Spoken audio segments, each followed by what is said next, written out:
ভাঙড়ে সরকারি সুবিধে না পাওয়ায় হুঁশিয়ারি শওকতের। আইএসএফ জেতা এলাকায় বন্ধের দাবি, সরকারি প্রকল্প বন্ধের দাবি। আবাস যোজনায় বাড়িও না দেওয়ার হুঁশিয়ারি। ভাঙড়ের জনসভা থেকে বিতর্কিত মন্তব্য শওকতের।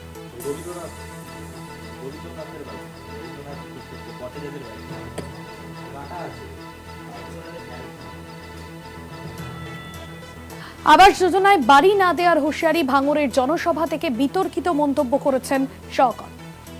ভাঙড়ের জনসভা থেকে বিতর্কিত মন্তব্য শওকতের। কার্যত হুঁশিয়ারি দিতে শোনা যায় তাকে। ভাঙড়ের সরকারি সুবিধা না পাওয়ায় হুঁশিয়ারি শওকতের। জাহাঙ্গীর হোসেন রয়েছেন ফোন লাইনে। জাহাঙ্গীর, আইএসএফ জেতা এলাকায় সরকারি প্রকল্প বন্ধ করা হবে এমন হুঁশিয়ারি শোনা গেল শওকতের গলায়, কি জানা যাচ্ছে? দেখো, তোমাকে জানিয়ে দিই যে ভাঙড়ের ঘটকপুকুর থেকে পাগলাট পর্যন্ত তৃণমূল কংগ্রেসে একটি মহা মিছিলের ডাক দিয়েছিল। সেই মিছিলের প্রস্তুতি সভা প্রাণগঞ্জ অঞ্চলে করছিল শওকত মোল্লা।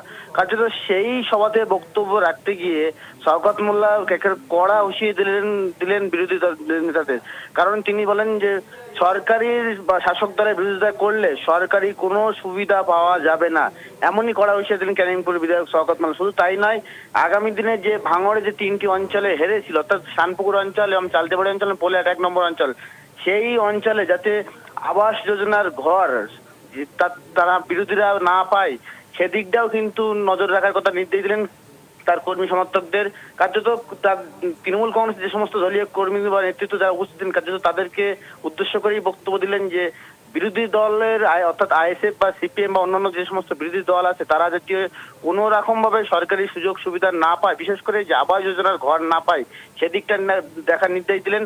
এবং যাতে আগামী দিনেও যাতে ভোটের পরেও যাতে না পায় সে কথাও বলেন। তবে এই শওকত মোল্লার বক্তব্য নিয়ে কিন্তু কটাক্ষ করতে চাইলেন না আইএসএফ এর নেতা। তারা কিন্তু জানাচ্ছেন যে শওকত মোল্লার কার্যত পায়ের তলা থেকে মাটি সরেছে, যার কারণে এই ধরনের ভুলভাল বক্তব্য রাখছে। তবে পাশাপাশি কোর্টের দরজা খোলা আছে। শুধু শওকত মোল্লা যে বক্তব্য দিচ্ছেন, এই বক্তব্যের পরিপ্রেক্ষিতে তারা কোর্টে গিয়ে লড়াই করে তাদের সে সমস্ত গরিব যারা ঘর প্রাপ্য তাদের ঘরের সুবিধা পাইয়ে দেবেন বলে তারা জানান।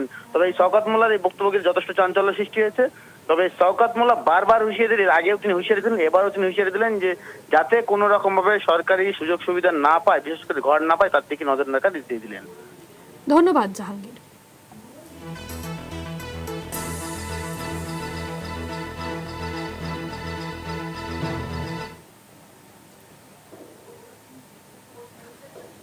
এই ভাঙড় থেকে 3টে অঞ্চল আমরা হেরে গিয়েছিলাম। আমাদের সরকার সেই 3টে অঞ্চলের ঘরটাকে পুরোপুরি বন্ধ করে দিয়েছে।